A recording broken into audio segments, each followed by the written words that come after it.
Yo, yo, yo. What's up? Back again. New topic, new show.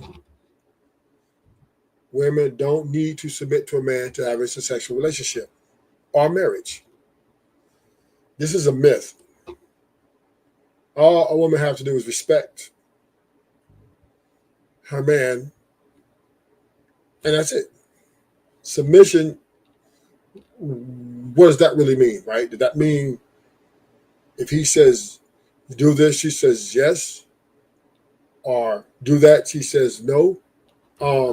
Submission is basically saying you need to, you know, follow the man's lead, and it really doesn't work like that, right? It really doesn't work like that. So we're gonna listen to this debate. Let's see how it goes. Because of a sport, mother cried talking about his dad and his family. Okay, so based on his decision, his family, yes. What does his decision show that he loved more? Marriage or the game of football? Let's go with being honest. He loved the game of football more. Let's go with that, right? Bruiser, let's go with that. Let's go with that, Thank Bruiser. What do you love more, Bruiser? The 8 hours to 12 hours per day that you work, or your kids that you see for 3 hours? Which one do you love more? Which one do I love more? Yes.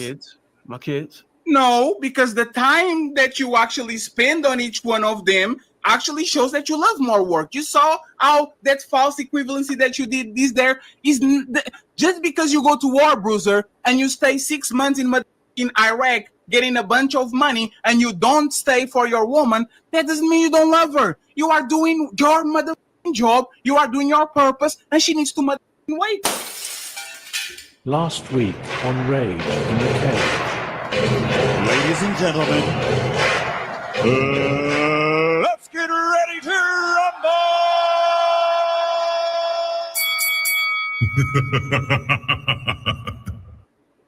What was the last? I lost my train of thought. What was the last statement? We were talking about intangibles and tangibles. You said the most important thing is love and all that, right? First of all, for the record, I didn't say the most important thing was. Oh no, it's fair. So, but since you're going to pick it up, my question was, if she loved me, why didn't she stay? Isn't that actually a show of love, compassion, and understanding? You do know that just because a person leaves doesn't mean that they don't love you. Okay, so let me break it down to you. I've been in a situation where I was with one of my exes. I was in a relationship. I love this woman. I loved everything about her. Yes. I knew that I wasn't right for her. But because I loved her so much, I had to pull myself away from her so she can have the experience in a relationship that she deserved. If I stayed in it, it would be selfish of me because then I would be holding her back. I would be a weight on her shoulder. You get what I'm saying? So you did things wrong to lose that relationship. No, I didn't say I didn't say that. See, you can't just you weren't doing your job. If you are a burden to before you try to pinpoint all of the things I did wrong, could you at least acknowledge that you understand that walking away from a relationship doesn't mean I did. So I'm going to be generous, right? Because I'm a generous person. I'm very giving. Oh my God, the most giving of them all. If I say that I'm going to be a burden on a woman or not going to give her what she wants and all that, that means that I'm not doing my job. It means that I'm not ready to do what she wants from me. Right? Is that fair? You could say that. I have no problem with that. I have problem with the man that is doing his job, and just because he wanted to play one more year in the NFL, which is like 5 months or something crazy like that, and you bounce. There's not a divorceable offense. I didn't cheat on you. I didn't beat you up. I didn't fuck up your finances. Why are you leaving me for the motherfucking jiu-jitsu instructor when the only thing I did was reneging something that I promised that is going to be 1 year deep? It's not going to change nothing in us. Well, let me do this for you, Fatty. Go ahead, do it Let for me go on the please. record and say that I understand you with the Giselle Bunch and Tom Brady Yes. situation. It's very what's up? unfortunate that he's lost his wife. Mm. If that is the case, that she left just because he. Hello, Hassan Tiel. What's up, my man? Welcome to the Ruthless Truth Show. Yeah, we're here to discuss, and I think this is just a very misconception that women need to submit to a man to have a successful relationship or marriage. I just think, honestly, to have a successful relationship or marriage, the baseline of respect is what's needed. The baseline of respect is what's to be displayed. Because if we base everything off submission, nobody actually submits all the time. Because why? Women and men, we're rebellious people. We're created to be rebellious. So we're gonna listen to some more of this, and then we're gonna get into, unless you can prove me wrong. Everybody want to come up, prove me wrong. Let me drop the link.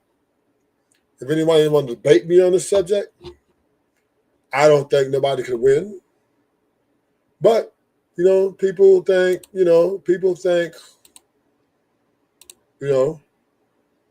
they could, come and challenge this type of rhetoric, but I don't know.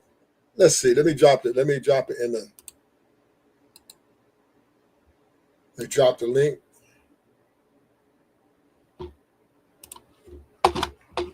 Okay. Let's go back to here. Decided that he wanted to play an extra year. Hmm. But where I came from and how I was raised, it was all about the outcomes you want.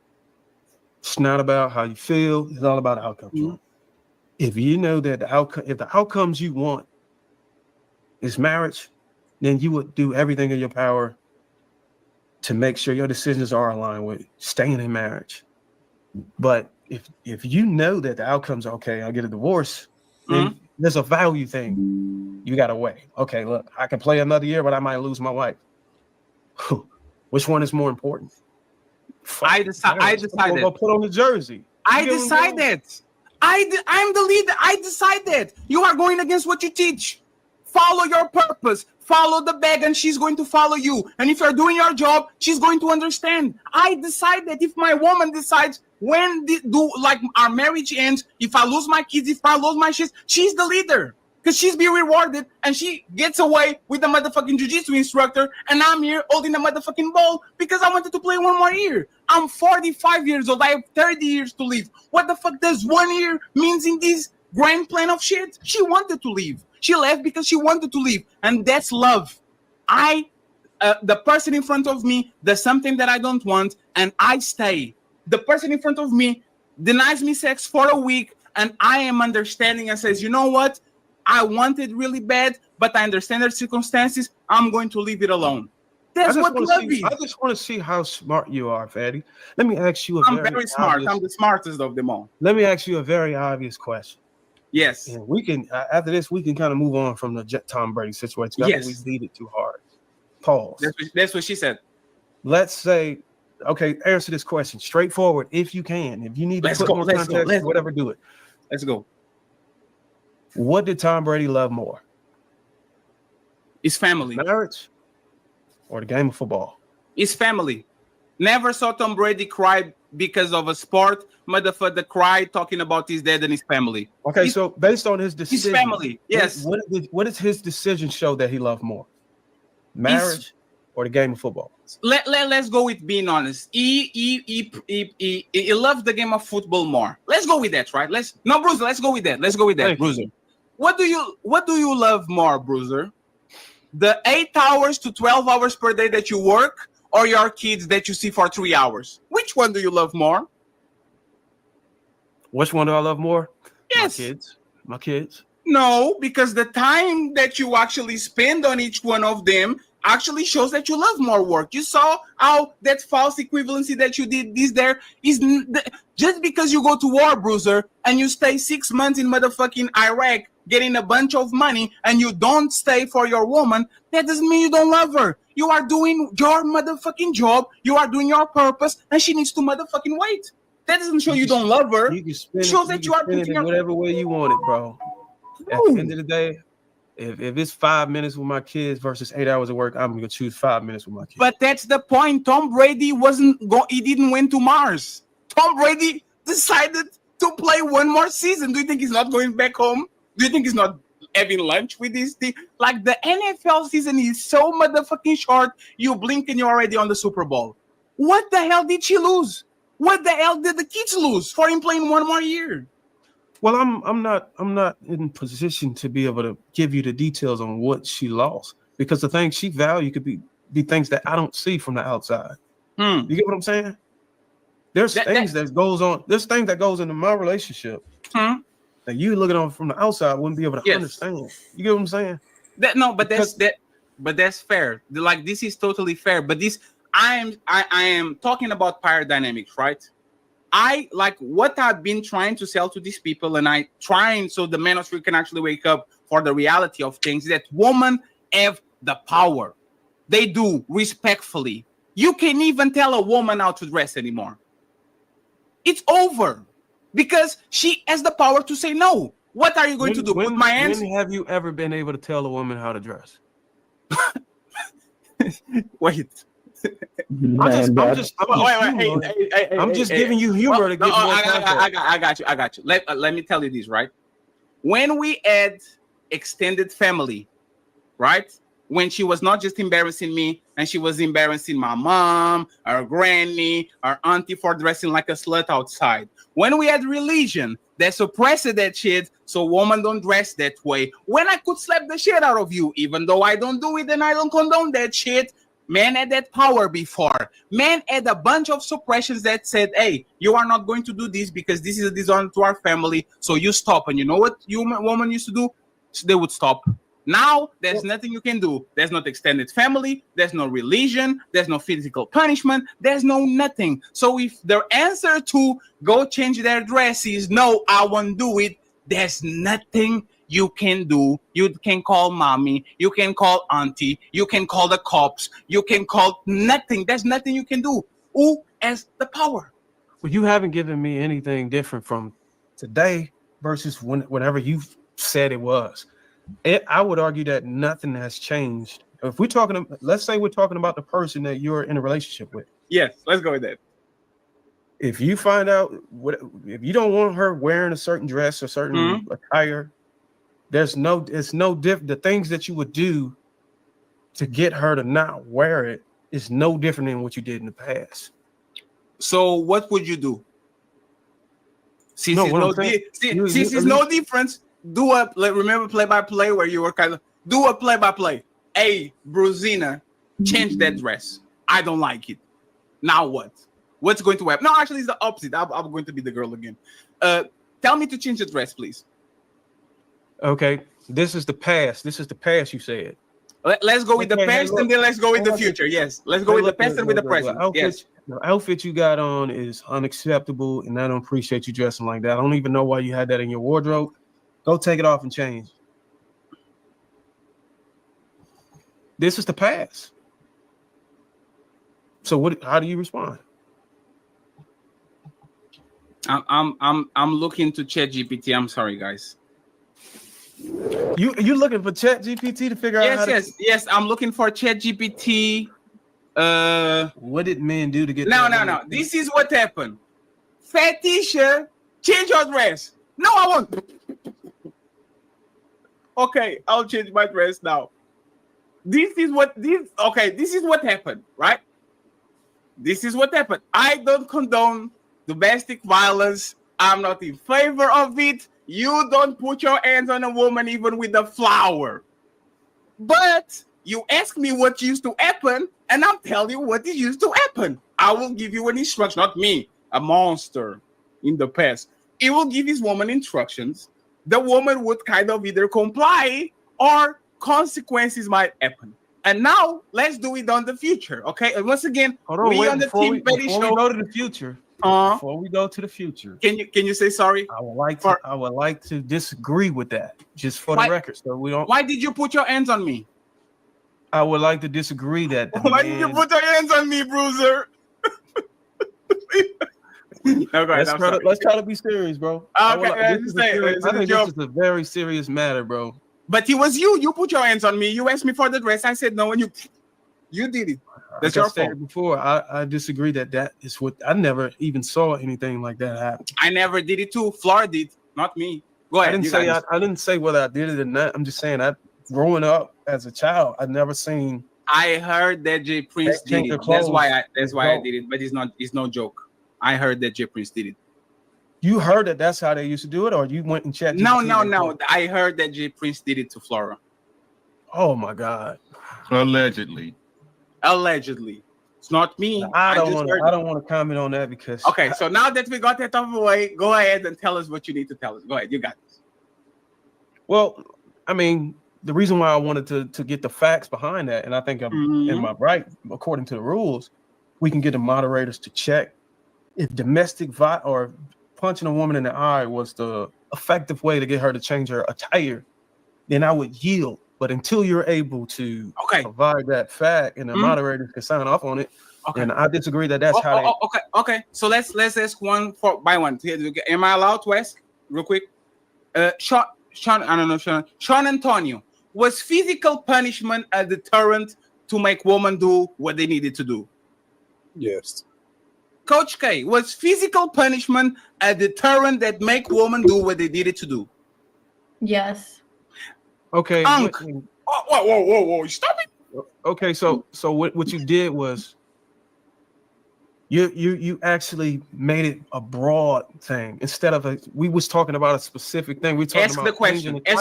Yes, ask the question. Could you re-ask the question? Okay, Sean Antonio. Yes, Sean Antonio. If I ask my wife to change the dress and I'm willing to punish her physically, would that ensure that she changes the dress? Okay, so now you just changed the whole thing. You know what? You ask that shit. You're changing the whole. You ask it. Go ahead. You got okay, so I got some of the extra ones on my side. So Lou. Yeah. Let's just pick a day. Let's say the 1960s, 70s. Yeah.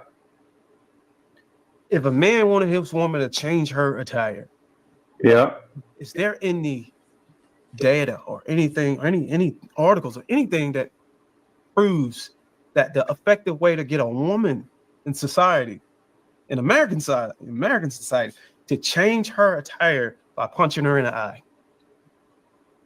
That was the effective way. That's very specific, sir. That's a very specific question. Can I punch her? Can I kick her? Can I pull her hair? Can I slap her? Like this has to be a black eye. Let's talk about physical punishment. Well, just I wouldn't. Yes. I wouldn't say that punching someone in the eye would be the most effective way to make them do anything. I think you can coerce human beings to do things another way. However, because there are many ways to manipulate human beings. However, if you're speaking specifically to violence, I think that could be an effective way to make someone do something. You see what I'm saying? Wait, just especially when it wasn't frowned upon, I don't know, 40, 50 years ago. Fatty, so domestic violence was not far. Okay, go ahead. Go ahead. Hang on, go ahead, just for Sean. clarity, Fatty, did you say it was an effective way, or did you say it was an option? That's the thing that I was trying to... Let's do. It was a massive deterrence. It was a physical punishment for kids, for men, and for women. When it was abundant, it was a massive deterrent to make people actually do what you needed to do. Yes, that's what I said. Okay. So it's like the possibility of violence. Like it's the possibility of violence. If I'm The Rock, you know you're not going to go just around and mess with me because I will fuck you up. It's the possibility of violence. Women understand that, and kids understand that. So when you remove that shit out of the way, and a person knows if The Rock for whatever reason punched me back, and I put a lawsuit on him, and now I gained $5 million because he punched me. Now people have an incentive to do some shit, to actually push the boundaries, to not do what they need to do, because they know they're either going to get rewarded by it or they're going to get away with it. Meaning, I will punch my wife, she will put her picture on IG, and now she gets a bunch of sympathy. They set a GoFundMe for her, and my shit is ruined. Now you don't have no deterrent. You don't have the extended family. You don't have an auntie that can talk with her. You don't have religion. You don't have laws. You don't have nothing. So when we get to the future or to the present, and this is what Bruiser was talking about, let's do the same thing, Bruiser, right?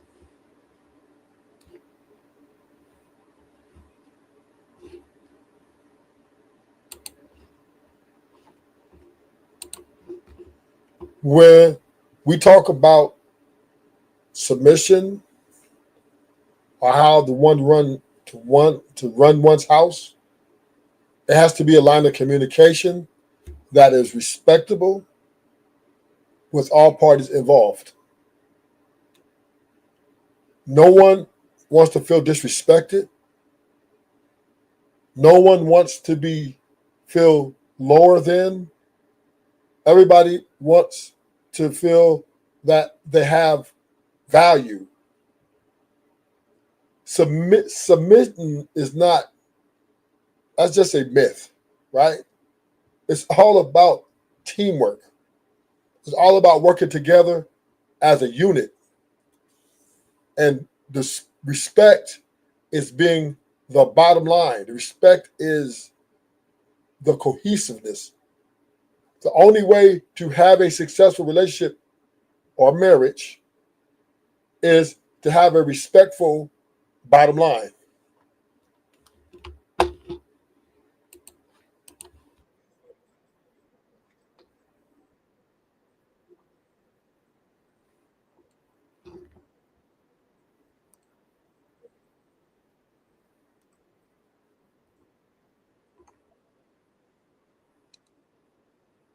This is the community that services other people, and it becomes less about her.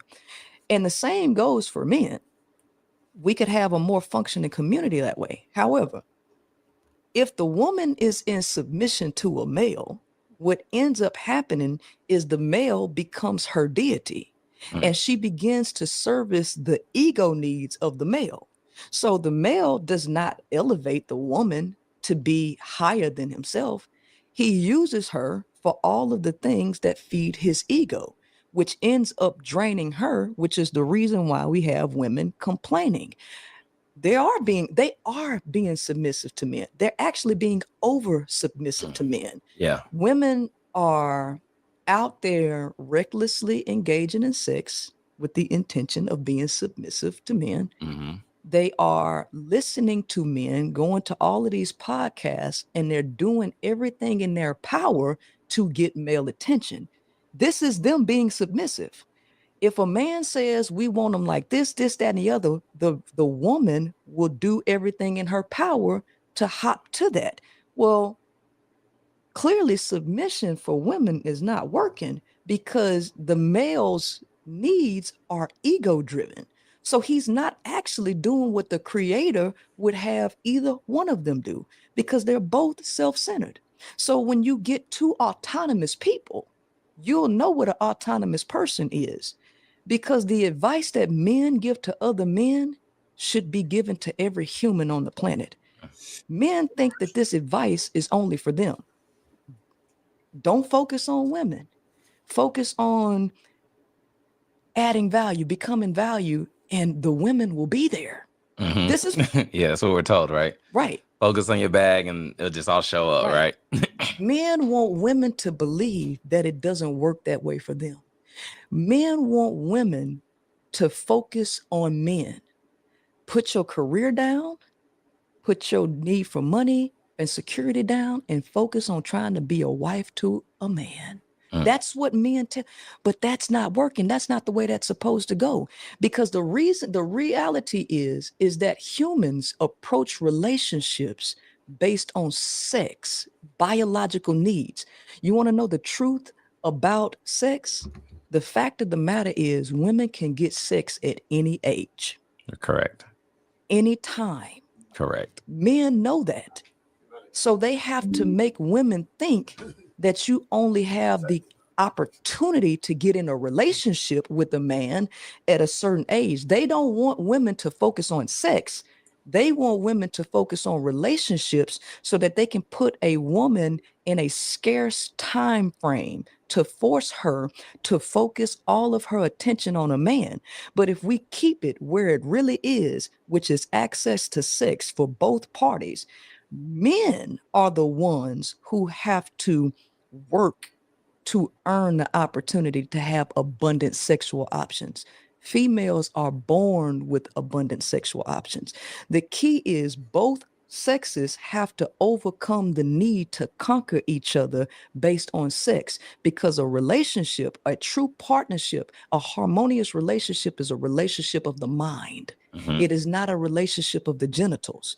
And when two minds match on a frequency, now you have happy and harmonious dealings. But because the man wants to have power over the woman, he does not want her to make a higher purpose her focus. He wants her to make a man a focus. And that's the problem that we have in society. So since that's the problem we have in society, do you believe when the tables turn and then the woman becomes the boss chick, the independent woman, is that out of a place of trauma?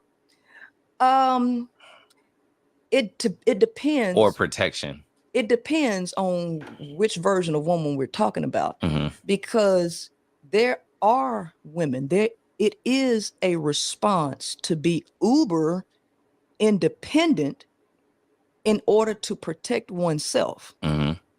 But there are 3 levels to human development. We all are born dependents. You have dependency, independence, and interdependence. Dependency is the state of a child. You are born needing somebody to take care of you. You're born to cry so that somebody can come to your rescue. Yes. What happens is the majority of humans find themselves in an arrested developed state because they never grow out of the dependency stage to the independent stage. Most people are totally dependent on somebody else to fulfill their emotional needs. They're totally dependent on somebody else to fill their sexual needs, their financial needs, their security needs, all of that. And it keeps them in the state of a child. They never actually move to be able to fulfill all of their needs independently, which would actually create healthier relationships when they get to the 3rd stage, which they now have value that they can bring to the table and work interdependently with others of value who can self-sustain. Most people stay at the level of dependency, desperately needing to attach themselves to somebody else to get them to fulfill their needs. Well, that's what men do, and that's what women do. Men need women to fulfill their sexual needs and their ego needs so that they can look better in front of other men. Women are totally dependent on validation and attention from men.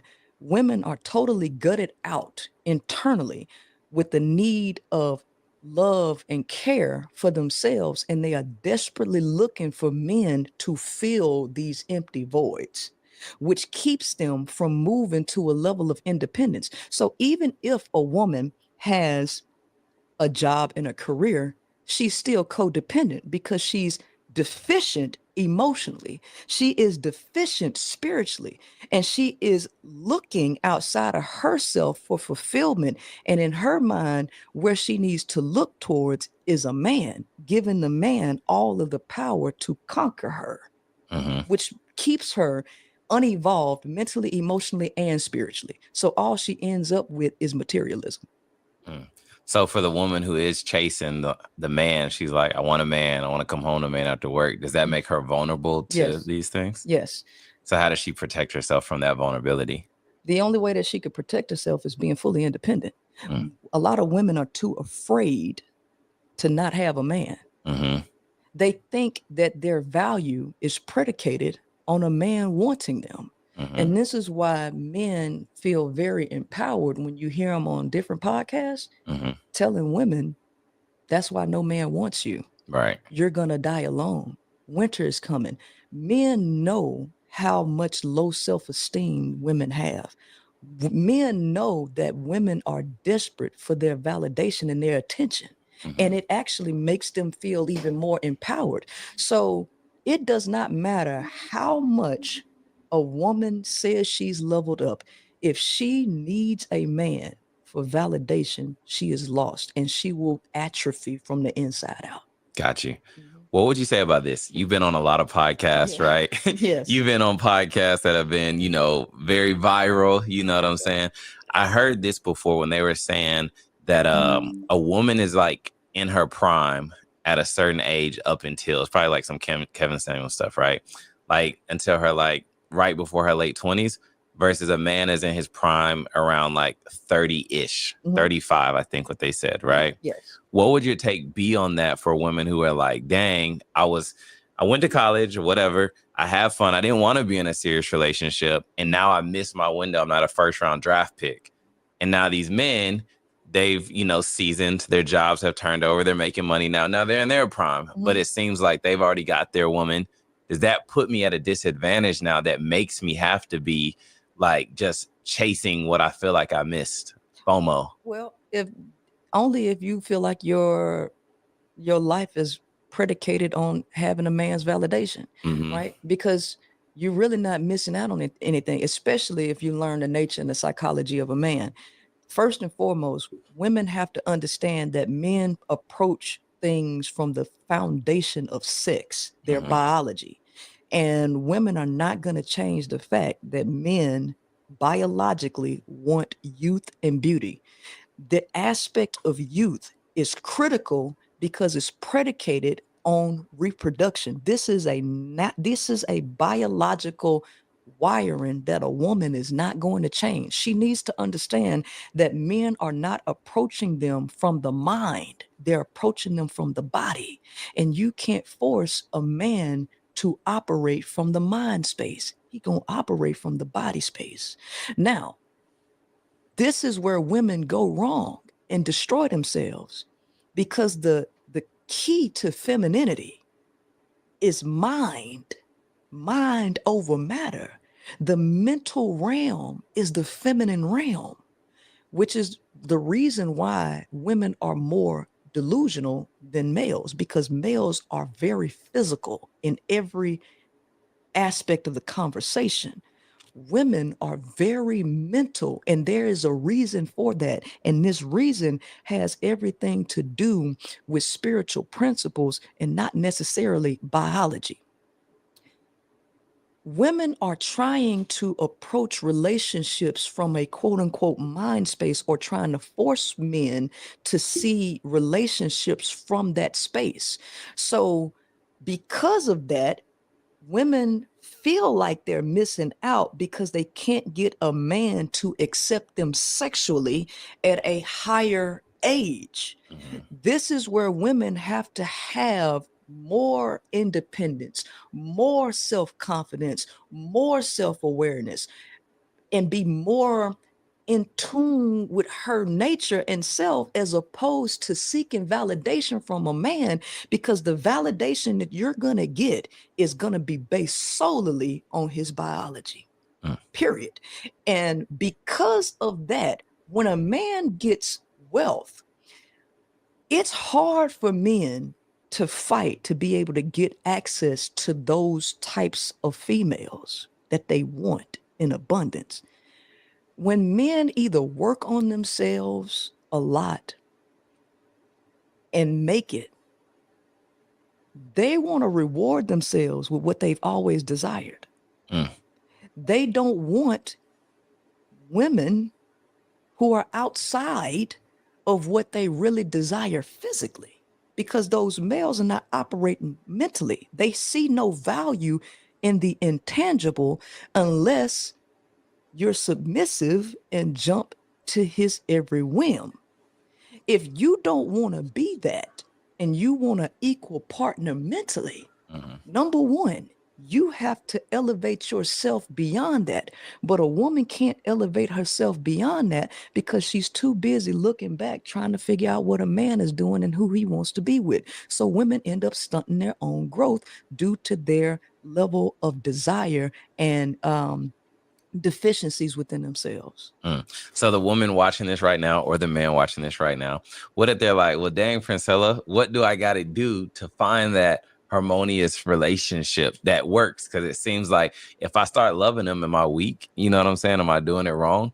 If I start loving them, am I wrapping myself around them to where I'm not me anymore?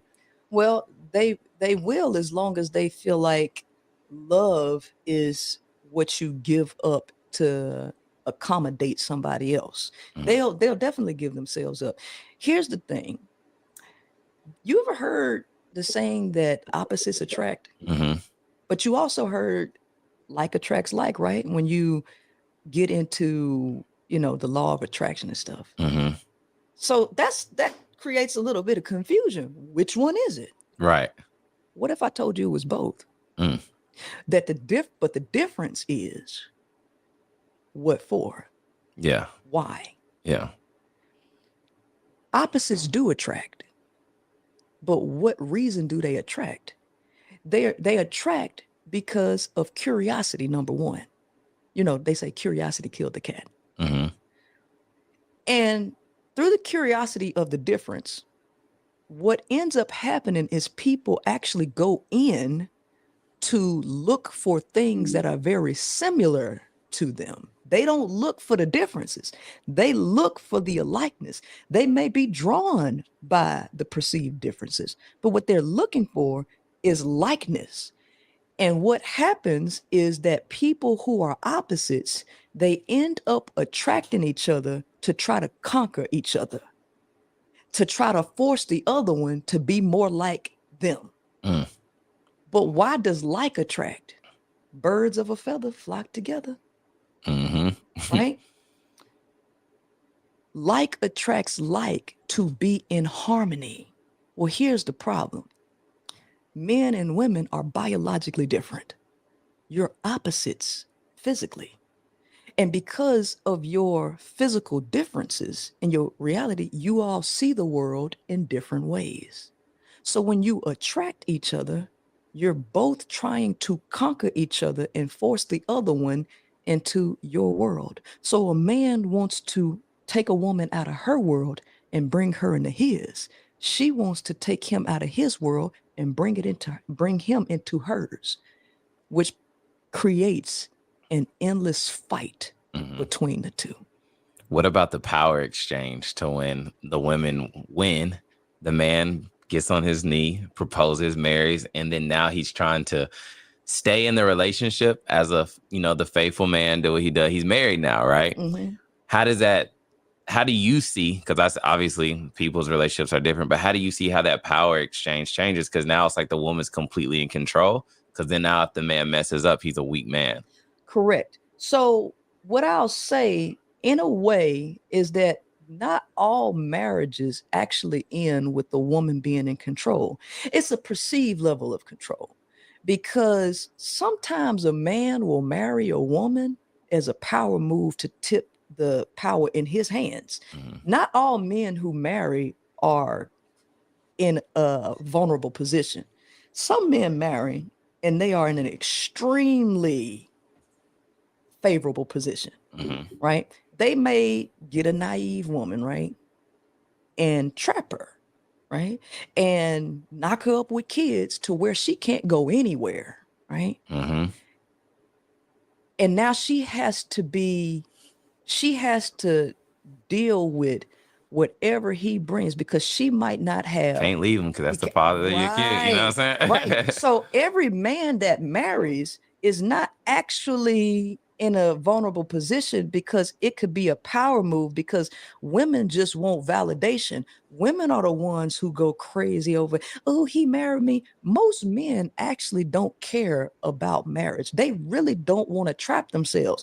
But if a man decides to quote unquote trap himself, a lot of times there's a strategic move behind the reason that he's given the woman the validation of marriage, because 70% of divorces are filed by women.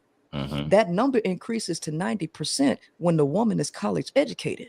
So men end up actually benefiting in ways, but also they do take a hit. A lot of men take a hit because when women get married to men, they get married because they think they just got ownership of a man. That now this is my man, all of his money is mine, all of his attention is mine, and all of his physical pleasures are mine. Well, because men are being trapped and they have lower levels of being able to withstand the pressures of society, it ends up being a locked in position for him if he indeed moves into it with a delusional idea that, oh, you know, I'm trying to change my life and settle down, trying to do what society says. If he approaches it from that angle, he ends up suffering because the additional weight that's placed on top of him in the marriage from the woman who has no understanding of male neurology and male nature, she inadvertently adds more stress and more pressure on the male, which makes him hate the marriage and makes him ultimately want to distance himself from the house. This part drives him to cheat. This part drives him to shut down when he's in the house. So there's a lot of things that go on depending on why a man chose to marry a certain woman. Does that make sense? Yeah, it does. Yeah. So someone right now is watching and they're like, who's Princilla to tell me all this, right? What's the hardest lesson that you've been through in your journey of love, relationships, and all of the above? So when I came to the conclusion about love, when I got the download, it was in 2016, right? So prior to that, I thought I was moving in love with different people. But what I realized is that I was moving also with a romanticized view of how a man is supposed to be. And how did you get that? Obviously from media, more so movies. A lot of people like to blame Disney, but I don't blame Disney because those are cartoons.